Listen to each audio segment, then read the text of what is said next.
Hello, hello. I am going to talk today about, about right action and anxiety. I don't know if you have ever made the connection. I sure didn't for like most of my life. I'm 60 now. I'm going to say about 4 months ago, I realized that when I'm highly anxious, it's because I'm done something that is not germane with my goals, or not even, to take it even farther, not even my goals. I don't know what that means. It said something is locked, but I don't know what it is. Not even goals, I mean your survival. Okay, I had a few health issues last year, and one was anxiety. One was heart palpitations from anxiety. And so it makes me extremely anxious because I used to be in very good health, and like I wanted to do a health and fitness channel for 50 plus and call it Rock Your 50s when I was early 50s, because I was in great shape and nobody even believed I had adult kids. I work at a store, so I see lots of people, and if I'd mention it, they would like be, oh my God. Now, this was before I let my hair go gray, I will say. But anyway, the point of it is that it makes me highly anxious to not feel healthy, to feel like I let myself go, because I did, and because of circumstances. But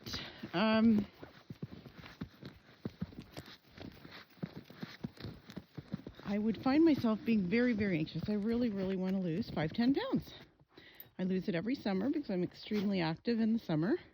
And then in the winter, I'm always in a big hurry to get things ready for winter and done because I'm still catching up. And I always have to make the choice between myself and my house. People will tell you to just take the damn half hour and work out every day.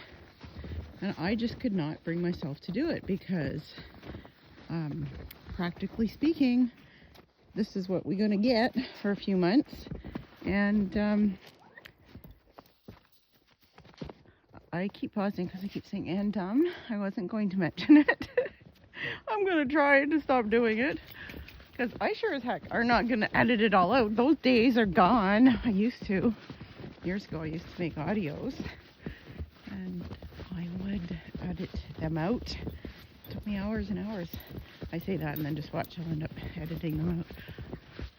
Anyway, try to just pause for a silent moment. Because, however, I will find myself like binging on sugar because I am a sugar addict. I will say I'm not recovered. I will say in recovery, because I do well sometimes. And then all of a sudden, the lunch table at work, they put baking on there. I used to be able to resist it unless it was something I really liked. And then they started putting stuff that I just really liked all the time, like pecan pie. Like, who can resist pecan pie? And cherry pie? I can't. And I would say it's just a treat, because I'm not going to buy it. I don't buy this stuff. But if it's sitting right there free in front of my face, see how passionate I'm getting? I'm going to eat it. So then it started to be like just all the time there would be stuff. And what I wasn't realizing was that my standards were getting lower. I used to, because of all this anxiety, it's like a circle, a bad circle. I would eat more crap because I was anxious, and then I would get anxious because I ate so much crap. Like, that is not a winning situation. Somewhere you got to break that cycle, break it. And I have, sometimes for a while, and then I go back to it, because there will be stuff that I really like. The only time I ever really had any big amount of success was when I made it a non-negotiable. Barely looked at it barely even glanced at the lunch table and would not count it as something that I did, which 99% of the staff in there manages to do. So they sit there and eat their lunch and still don't even have this stuff. I will make a special trip back to go and see what's on the table if I'm hungry. And one big way that I do find I can make it a little better is to make sure I have good food with me so I'm not hungry, because for a long time I was saving money, I thought, and I was, by eating crap off the lunch table. But that's not good, because you're taking it out of your health bank account, and that's the important one, the most important one. So I stopped doing that as much as I could, but still sometimes I would just not have time to get good food together to take to work, or I'd get to work and just didn't feel like eating what I brought. Now at one time that wasn't even an issue, so I'm not really sure what the heck is going on there. So I'll have to figure that one out. And but I'm doing better. So anyway, that is a long drawn out example of doing things that go against your not even goals. Like I said, your survival. And like you are your worst enemy, or you're doing stuff that's just, it's not right. It doesn't sit well with your values. And somewhere along the line, you've started doing this stuff. And that's when I say you, I always mean me, that you might be included, but I am definitely doing these things. So then I'll feel bad and I'll get anxious, but I won't really realize right off the bat what it is, what's causing my anxiety. And because another one is along the same vein, is not working out. I used to love working out, and I would get up every single morning and work out no matter what time I went to work. Now, I didn't have all these animals to look after, and that has made a difference for sure. Oh, sure.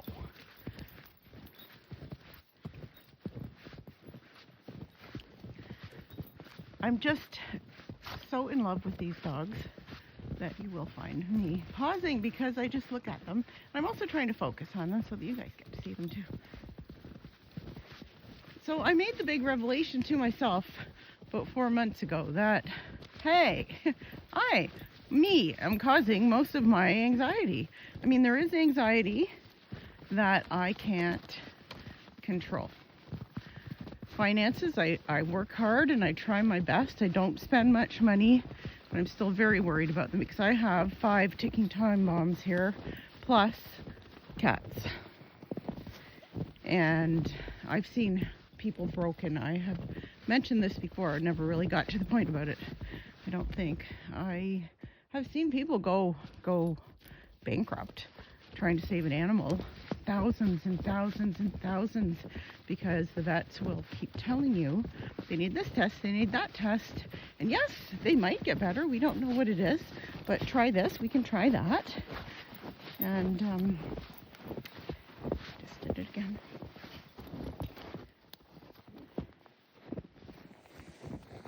There is no hope, and I know this because the dog I took in was dying in front of my face. I knew she was dying.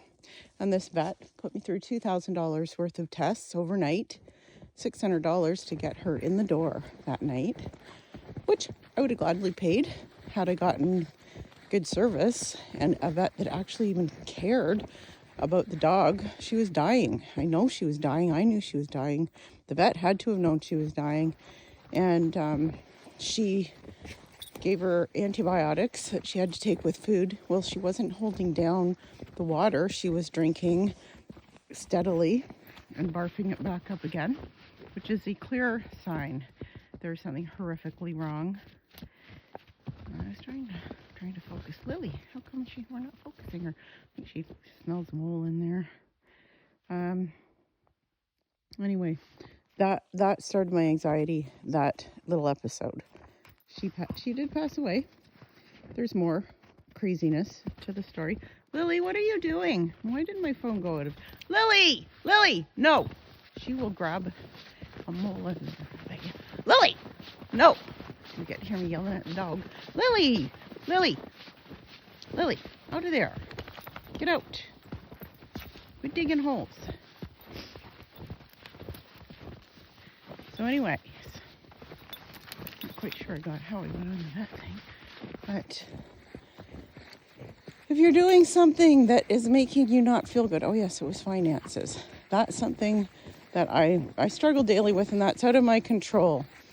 But I did find a little golden nugget today, because it's always in the back of my mind, like tomorrow this could happen, because she got sick like overnight. She was fine when we went to bed.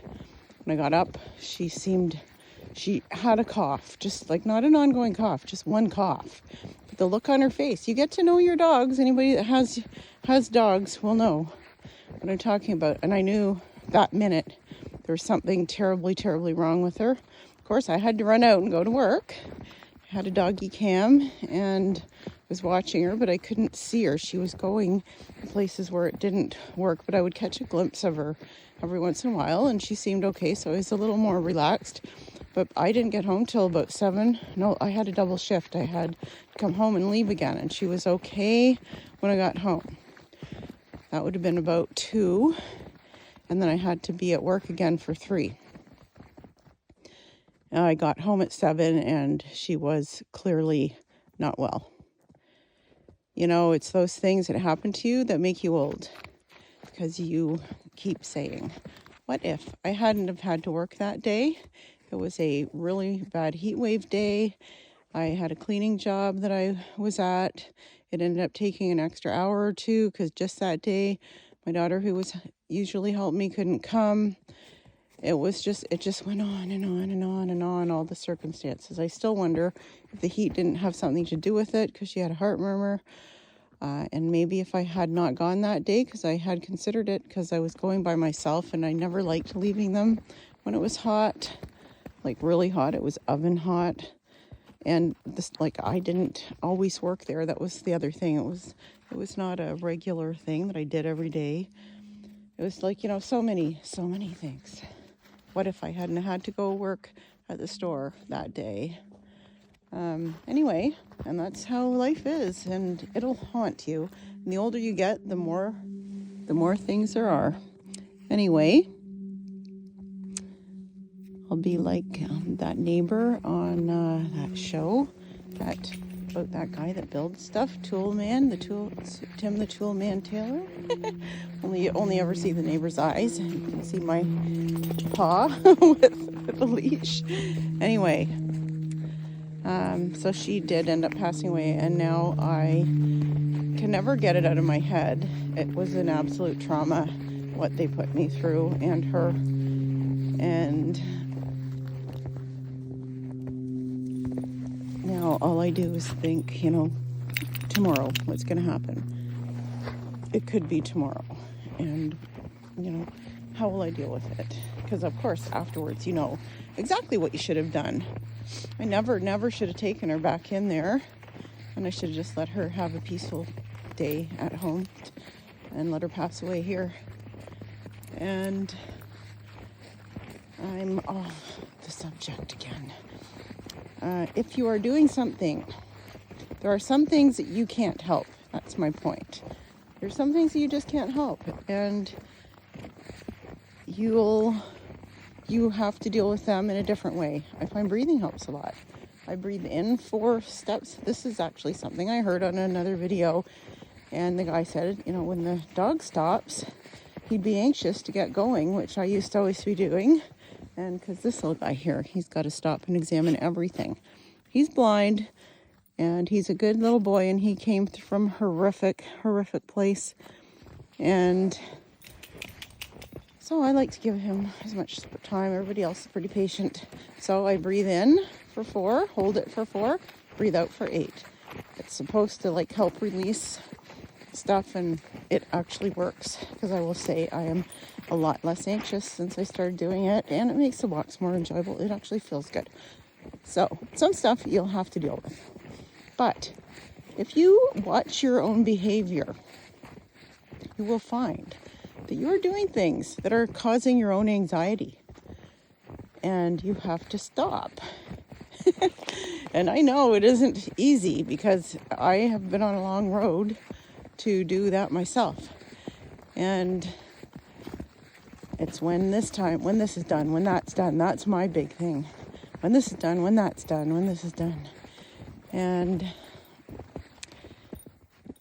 you have to make time for yourself, because that is the big thing. And you have to be very, very congruent with your own ethics and your own right action. And when you are, I can tell you, your anxiety will go way down. Another one for me is sleeping. And this phone, not to take it, or to not, at the very least, if I must take it with me, not pick it up through the night. I do allow myself sometimes to watch YouTube shorts because I really like them. I usually will stay up a bit too late, which I don't even like, but as long as I don't pick it up for the rest of the night, then I'm okay. And I find if I get up early enough, get my sleep cycle going well, and can work and be tired enough, I will actually sleep through. Sometimes I can't help it. I just wake up. And so it's better if I don't have the phone. Sometimes I end up just getting up and doing things. And then I do end up having a nap or sleeping in, but at least I got some stuff done. Otherwise, I'm laying there for 2 hours, don't get anything done, and still end up sleeping in and stuff. So anyway, that's another thing. If I don't bring the phone and try really hard to get the sleep thing right, then I feel really good. I actually physically feel a lot better, but I'll get anxiety about it because I know I'm doing something wrong. Anxiety is your internal message that you are doing something wrong, and most of the time it's stuff that will affect your survival. It's a built-in protection mechanism. So just think about it that way. Try to figure out how you are going against your own principles. And I have written an article, a very old one, and I can't remember what it was called right off, but I'm going to find it. And it's pretty much about this exact thing. I never had anxiety back then. And now I'm understanding it a little more. Oh, I see. I'm just seeing how you work this thing. Sorry, I know this is shaky sometimes, but the dogs are pulling me. I can't help it. So anyway, I'm going to sign off. It is walkie time is over, and I will talk to you later. But examine whatever you can. I don't know why this thing isn't focusing now sometimes. It is pretty cold out, so maybe it's the cold. If you're feeling anxious, try to see what it is that you might be doing to contribute to your own anxiety, and make a plan to get it figured out and stop. That's all I have to say. Have a great day. Over and out.